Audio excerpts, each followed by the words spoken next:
It has been a while since we've gotten a character feature for the boys out, and don't worry, despite what you may be thinking, rest assured that the reason that this is late is because I'm actually just really lazy. When it comes to superpowers, who hasn't dreamt of being the fastest person alive? Whether you're waking up late for school or just sitting on a long car ride wishing that you were literally anywhere else, we've all thought about being incredibly fast. Today's video is about the fastest man alive in the boys universe, A-Train. Now, sometimes when I make these videos, I do mention something like, additionally, this video isn't going to cover everything A-Train ever does in the comics, but only blah blah blah. But in the case of A-Train, much like the Deep, it's going to cover everything, and that's because A-Train just doesn't have a whole lot to him. He is a much more sparingly used character in the boys comics than in the show. However, before we begin, we are giving away a few copies of The Boys Volume 1, and it's pretty simple to win. First, subscribe. Second, like the video. And third, leave a comment below telling us which member of The Boys is your favorite and why. Or really, anything related to The Boys will do. Anything at all. Now, let's take a look at the minuscule amount of information we know about A-Train. A-Train is a character who has been drastically redesigned for the show. Now, normally whenever people start barking about character redesigns, it's because they're sad people and lonely, and they need somebody to attack on Twitter. But in the case of A-Train, I haven't heard a whole lot of people complaining from the internet about this character redesign. And when I say redesign, I don't just mean the costume or the ethnicity of the character, but the entire premise of the character is very, very different. In fact, the version of A-Train that we see in Amazon's The Boys is basically better than the version that we see in the comics in every single way. And I'll summarize what I mean at the end of the video. After all, this is a comic book origins video, so I don't want to waste too much of your time talking about the TV show. A-Train's first appearance is in The Boys issue 1, but his comic book origins aren't told in the comic series ever. You see, we know a ton about the Seven and how they were created, but A-Train is not one of the original Seven. He doesn't join the team until many years after the team has come together. We know that A-Train was not the first speedster in the team as well. That title went to Marathon, a founding member of the Seven, and we can assume that Marathon was faster than A-Train considering the fact that the founding Seven members had the highest exposure rate to Compound V.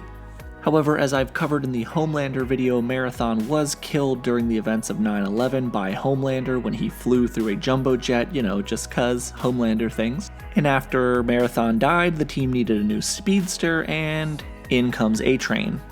In fact, A-Train is one of the very first heroes we even see in The Boys. During the first issue, Hughie and his girlfriend Robin are walking around a fair in Glasgow, Scotland, when out of the blue, A-Train hurls a villain into her, smashing her into a brick wall, killing her instantly by basically turning her into jelly. A-Train defeats the villain, but Hughie's left completely emotionally devastated. However, A-Train doesn't give Robin's death a second thought. He simply questions why Hughie's acting the way he's acting and then runs off at the speed of light. That singular act of extreme violence is what sets Hughie down a path of ultimately becoming one of the members of the Boys. A-Train is next seen during Annie January, aka Starlight's first day of recruitment for the Seven. We kinda all know how this goes from the Amazon series, except it's slightly different in the comics. In the comics, instead of it being the Deep who makes these sexual advances, it's actually Homelander.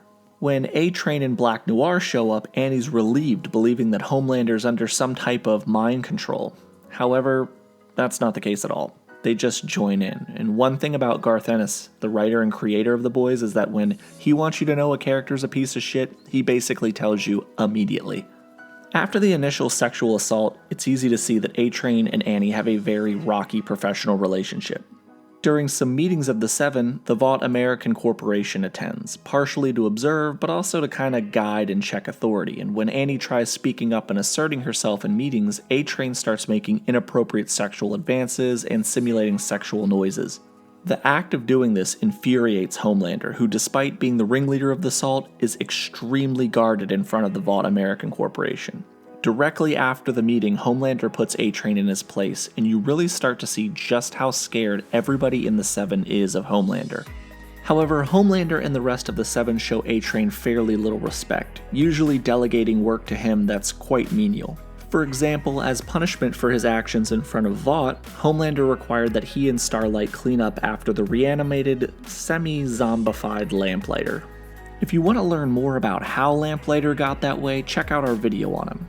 Regardless, the interaction is going fairly routinely, with A-Train belittling Starlight and in general just kind of being a pig and a douche. However, at this point in Starlight's career with the Seven, she pretty much stopped giving a crap about her image and she starts returning verbal warfare with A-Train. But A-Train in the comics is a misogynist and a pig. He doesn't like Starlight's newfound self-assurance and he tries to sexually assault her again, except this time worse.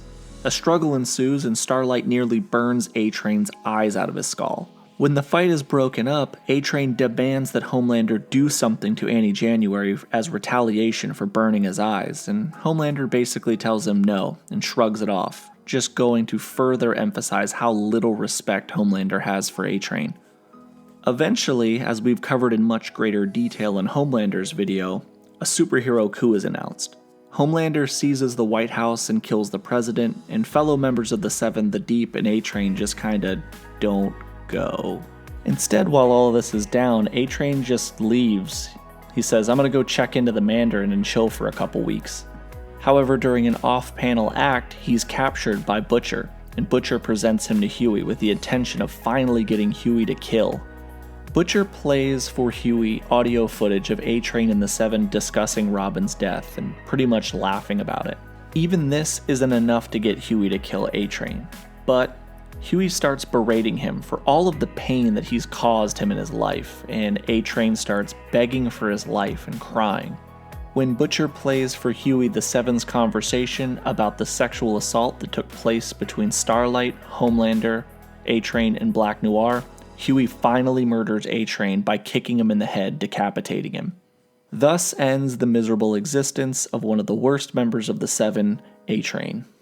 A-Train is just one of those characters that seems rotten to the core. He doesn't exist in the comics to add depth to anything, he's just there to terrorize and be a nuisance. His death is ultimately unimportant in that nobody really misses him. He doesn't even remember Hughie's girlfriend's death. The only person that A-Train has ever really shown having any real interaction with is Jack from Jupiter, who also seems to be a pretty big scumbag and sexual deviant. As I alluded to earlier, the character A-Train in the show is far more relatable and just better written. A-Train is, for all intents and purposes, a spoiled professional athlete. A-Train in the show's entire existence hinges upon his ability to claim that he's the fastest person in the world, and that is a title that he will do anything to retain. Personally, I just really liked this version of the character as well. I thought that he was a very sympathetic scumbag that you kinda wanted to root for, but also kinda hate. That is about it for A-Train though. Thank you guys for watching, and I hope you learned a lot. If you did, consider subscribing to the channel and joining our Discord. We love to chat and get your feedback. This has been Nick with Key Issues, and you know the motto, the boys over everything.